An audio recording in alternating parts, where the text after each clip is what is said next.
Olá pessoal, sejam bem-vindos a mais uma aula de toda quinta-feira às 19 horas. Como vocês sabem, essa aqui na verdade está sendo uma aula a partir de um vídeo de estreia do YouTube. Então vocês estão participando dessa aula, não poderei responder aqui as perguntas, os comentários ao vivo, mas desde já quero deixar aqui o meu boa noite para você, lembrar para você de que é uma aula, de que você pode então pegar a sua caneta, o seu lápis, fazer as anotações para que você não perca nada daquilo que a gente vai falar aqui hoje. Então, para você aproveitar da melhor maneira possível, já pega o seu material para participar dessa aula e hoje a gente vai falar da importância do Freud para a psicanálise contemporânea. Quais são as principais teorias de Freud que influenciaram a psicanálise de hoje, atual, a nossa psicanálise, ok? Então não deixe de participar, tenho certeza que você verá algumas coisas novas aqui que você não tinha visto ainda, que você de repente que é meu aluno, que já está acostumado a estudar, a cursar com a gente, de repente também não tinha visto ainda. Então não deixe aí de aproveitar aqui o nosso encontro, beleza? Então, se você é novo no canal, não deixa de se inscrever. Você que já está me acompanhando aqui, não deixe de dar logo o seu joinha, o seu gostei, para o YouTube entender de que esse conteúdo é relevante para você e também ajudar o nosso canal a difundir, levar psicanálise de verdade, boa. Não é que a gente acerte tudo sempre, mas com certeza a gente se dedica sempre a acertar tudo que a gente pode. Então, não deixe de levar uma psicanálise boa de qualidade à frente, tá bom, pessoal? Então, vamos para a nossa aula. Como vocês sabem, é uma aula sintética, uma aula objetiva. Nossa aula de toda quinta-feira é trazer um conteúdo não raso, não superficial, mas de maneira sintética, contundente, coesa e que traga sentido para você que participa das nossas aulas toda quinta-feira às 19 horas. Vamos lá, então, para o nosso slide aqui. Deixa eu puxar aqui para o ladinho para eu poder acompanhar também aquilo que está aparecendo. Vamos lá, então. A teoria e a prática da psicanálise estão presentes hoje em diversos campos do conhecimento, da cultura e da vida cotidiana. E a gente sabe que muito disso se deve ao próprio trabalho do Freud, que é o pai da psicanálise. E desde o começo a gente sabe que a psicanálise sempre foi muito contextual. O desenvolvimento psicanalítico, a partir do Freud, ele vem também do confronto com a realidade, da percepção da realidade, de todo um contexto histórico. A gente sabe que a psicanálise surge de um contexto médico, prático, para que os pacientes de Freud, aquelas que, vamos dizer assim, não tinham naquela época tratamento ou estavam endemoniadas, né, uma percepção religiosa, ou que eram loucas, uma percepção médica, o Freud vem com uma nova ideia, uma nova abordagem que não, de que aquilo que é psicológico é muito importante, elas sofrem na psique. E a gente está falando dos casos de histeria. Não só esse caso, vamos dizer, esses casos, né, iniciais da psicanálise, mas a gente também pode pensar aqui em casos, por exemplo, como o próprio contexto das guerras, da Primeira Guerra, tudo aquilo que o Freud então vai vivenciar, vai passar, vai ver acontecer, né, desses primeiros embates políticos, de tudo aquilo que vai então dando pano para a manga para a psicanálise se desenvolver novas formas de sofrer, melhor dizendo, a partir da mudança em relação ao homem pré-industrial, pós-revolução industrial, a mudança,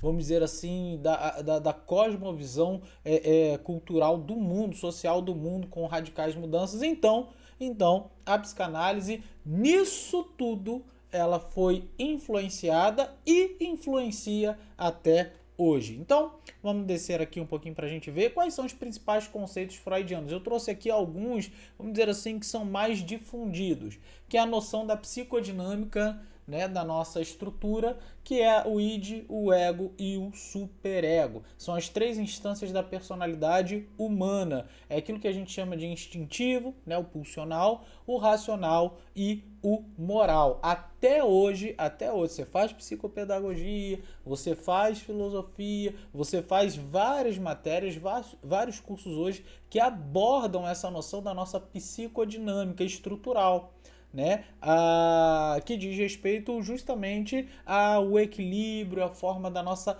personalidade ou da nossa identidade, podemos dizer assim também, de apreender a realidade. Qual é a forma com que a gente apreende e lida com a realidade?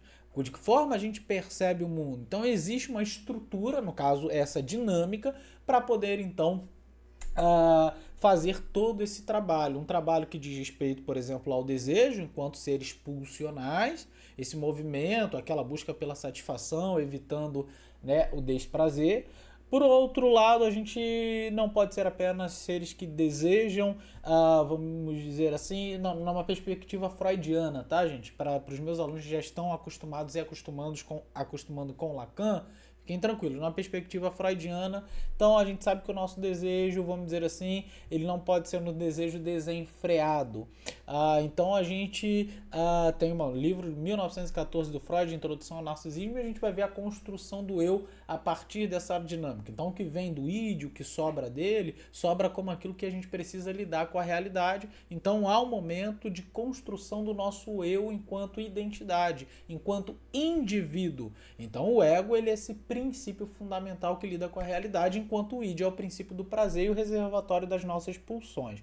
E o superego, que é a sobra aí do nosso processo de castração, do complexo de Édipo, e que são os conteúdos externos introjetados e que nos influenciam, que influencia a nossa vida, que de maneira desequilibrada ele é castrador, é aquele, de repente, movimento religioso introjetado do qual eu não posso pensar senão eu tenho que me punir. Enfim, né, são vários desdobramentos. A ideia da psicodinâmica freudiana, ela é sensacional, né? Vale a pena demais estudar isso. Uma outra é a transferência, né, que o paciente transfere para o analista emoções e conflitos recalcados em relações passadas. São as junções das nossas neuroses postas em miniaturas e condensadas para a pessoa, direcionadas para a pessoa aí do analista. Isso é muito importante. Por quê?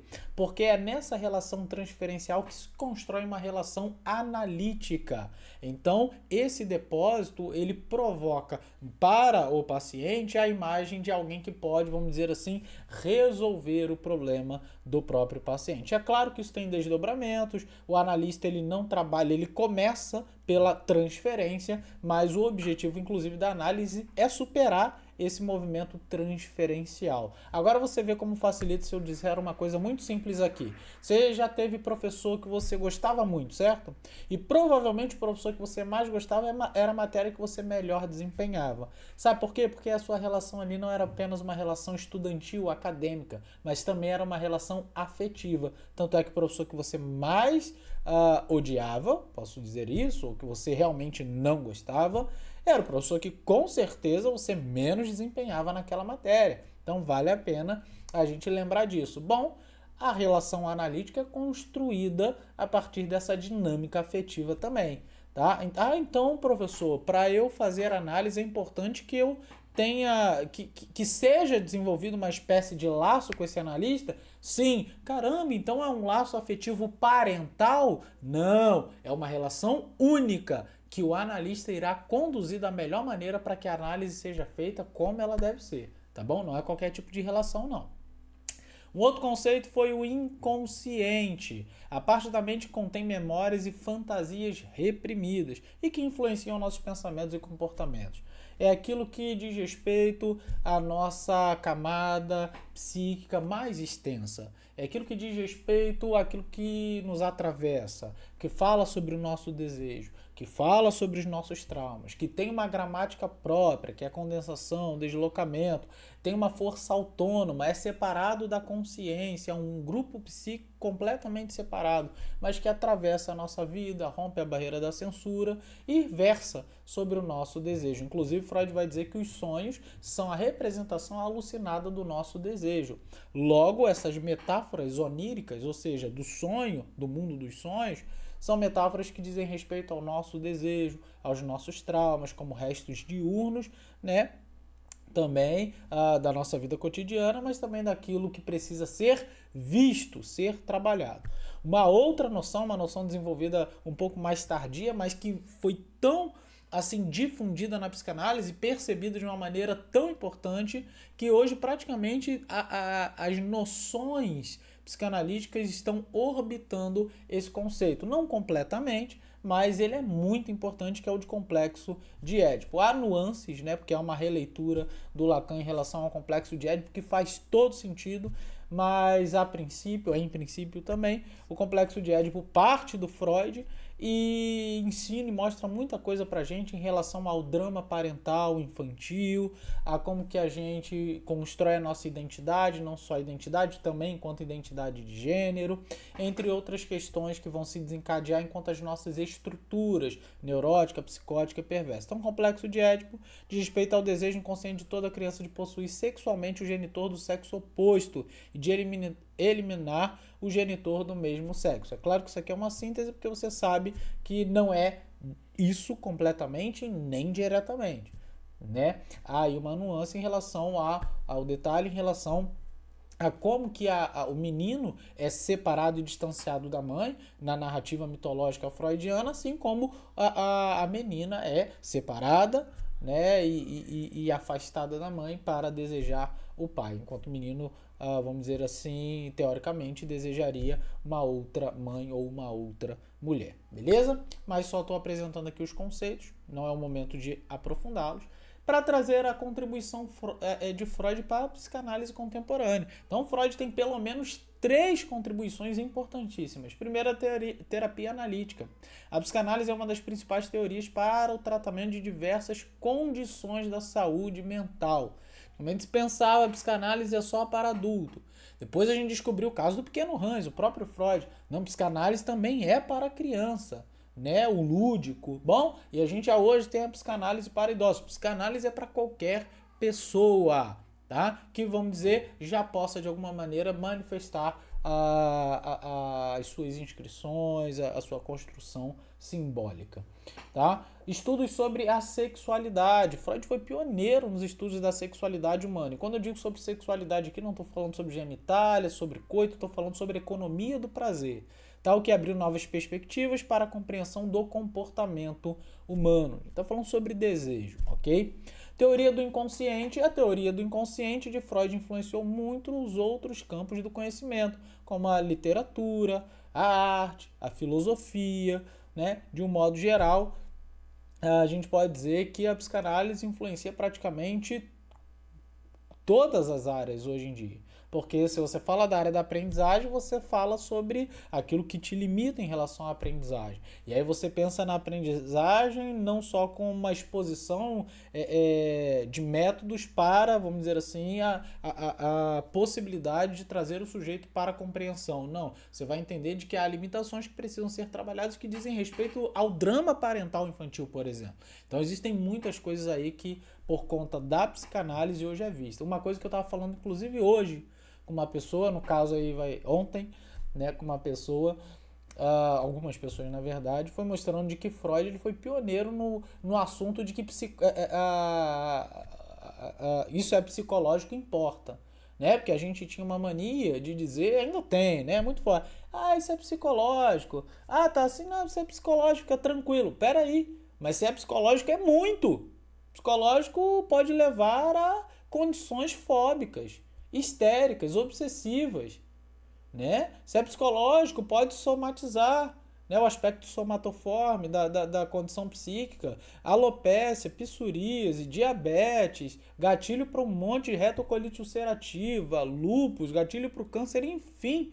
As nossas condições emocionais, os nossos conflitos psíquicos se refletem no nosso corpo.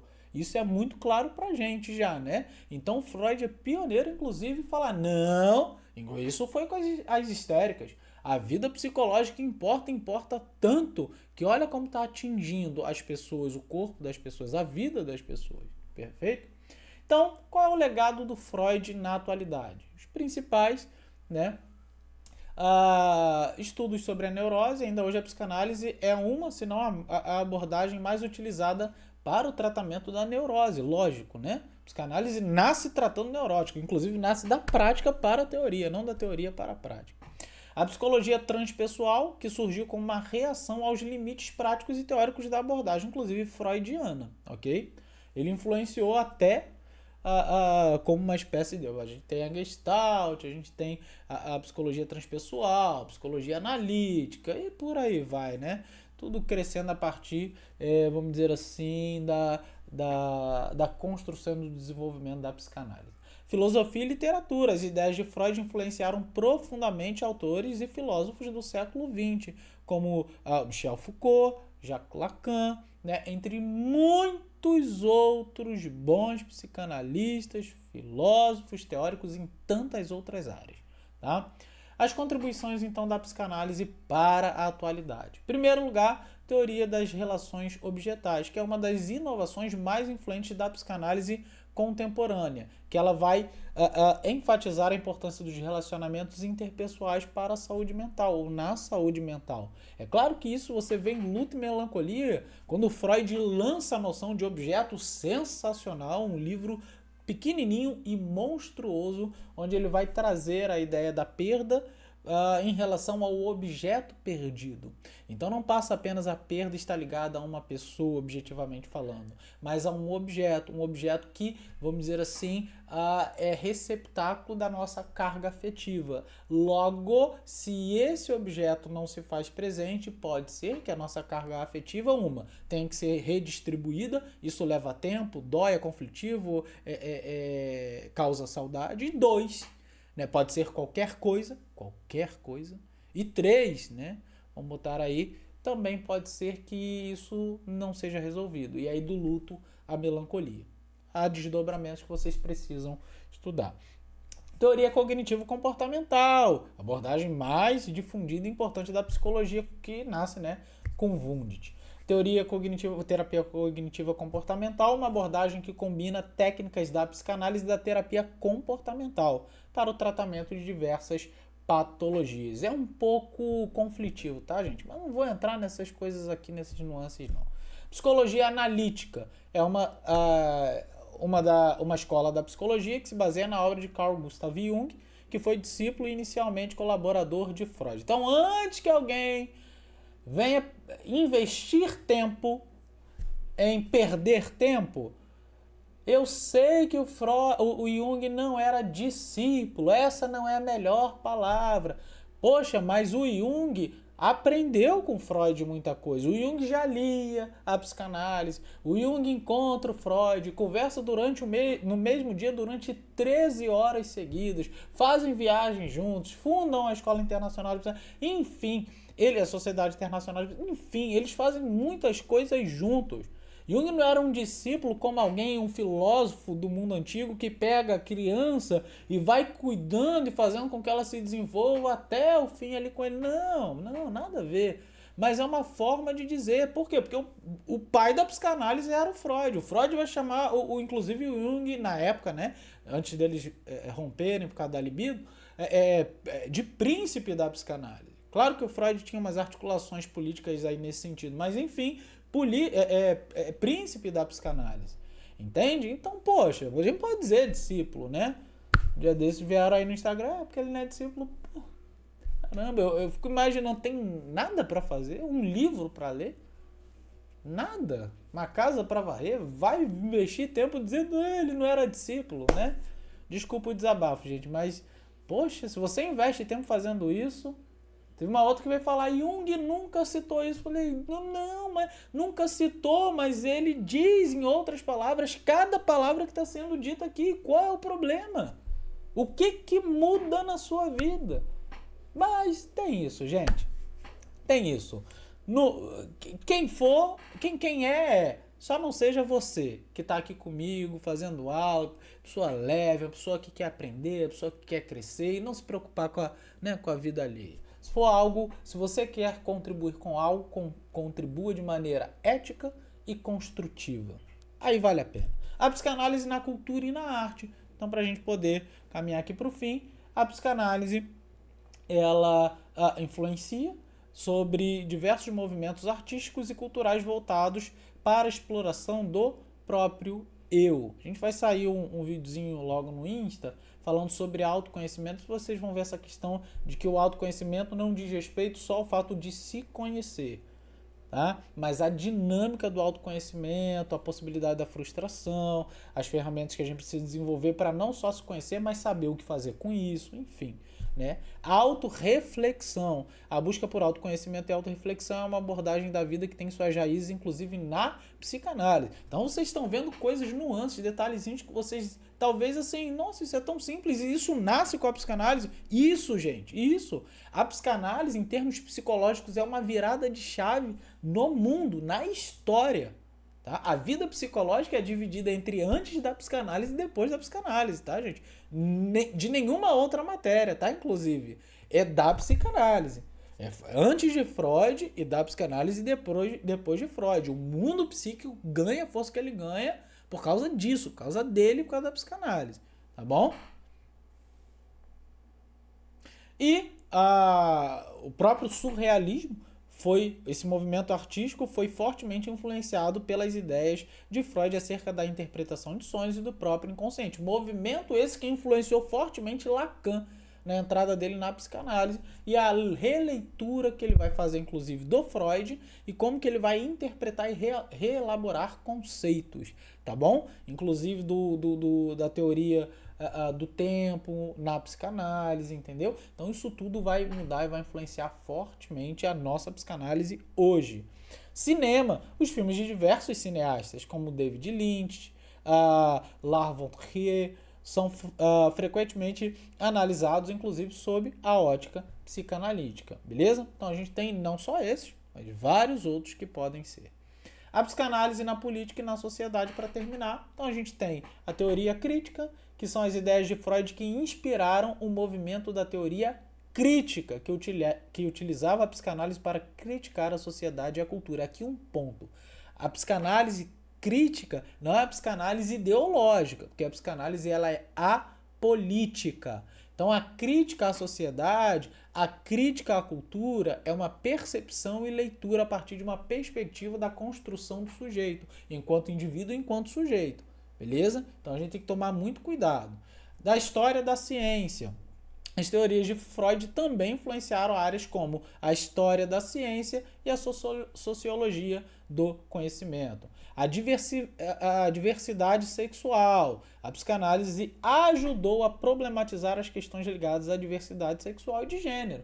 Basta pensar no complexo de Édipo, na castração, na travessia, na identificação com o pai ou com a mãe e o desejo pelo sexo oposto, a elaboração de Freud a partir disso, da leitura de que nós somos todos bissexuais psicologicamente falando, que nascemos assim, de que isso é natural, é inerente ao ser humano, e a releitura do Lacan dizendo que não, isso na verdade é uma construção, um construto simbólico, e aí diz respeito então a como que a gente vai lidar nesse construto simbólico com o significante mestre que seria o falo, e aí a partir daí a gente tem um norte identitário em termos de gênero. Então, algumas coisas mudam, é muito importante estudar, mas que é respeitado a diversidade sexual no sentido de da onde isso psicologicamente aparece e como isso se desenrola, como que isso se desdobra na vida do ser humano. E a teoria feminista. Pois é, diversas feministas utilizaram os conceitos freudianos para criticar a opressão das mulheres e desenvolver suas próprias teorias. Verdade, verdade. A psicanálise ajuda a um movimento mais igual, livre de preconceito. Não é mais igual de briga ideológica, é mais igual livre de preconceito de um modo geral, tá? A gente não confundir as coisas não. Show de bola? Bom, pessoal, espero que vocês tenham gostado da aula. A gente levou 20 minutinhos aqui e que isso te ajude, contribua aí para o seu portfólio psicanalítico, que você possa lembrar.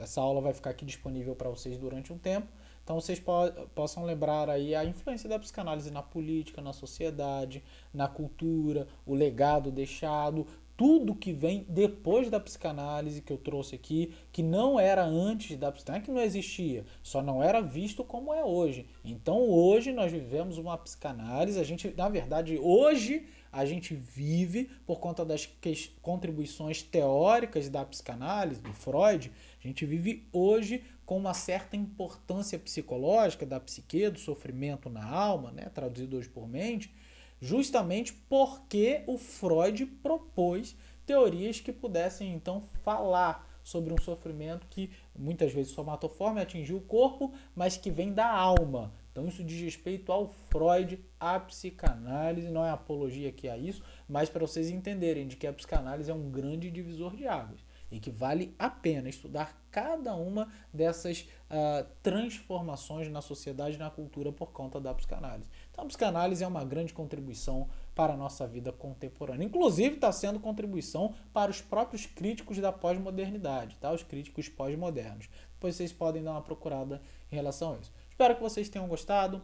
Quero deixar para vocês aí um grande beijo, um ótimo dia, um ótimo final de semana e quinta-feira que vem a gente se vê mais uma vez. Até lá, pessoal!